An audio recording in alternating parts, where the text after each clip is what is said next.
So to add another functionality that's a particular option to a JAYCOMMAND mini system that wasn't come from the factory is to do it through the app. So you're going to go to the app, you're going to go to your general settings setting over here, and you're going to tap the general settings things at least 5 times or more until the RV configuration comes up. Then you're going to go to the Jayco, you're going to pick what type of unit it is. We're in an Eagle HT travel trailer, model year, L, M, or N, and you can find that by the 8th digit from the right.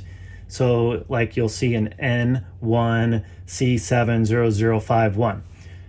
So we're going to pick N. This is a particular engineering code, is the 1C7. You can find that on the outside of the unit. Right as the entrance door, you're going to see a little Jayco logo, has a QR code, and underneath the QR code, you're going to find the engineering model code. That's the C7.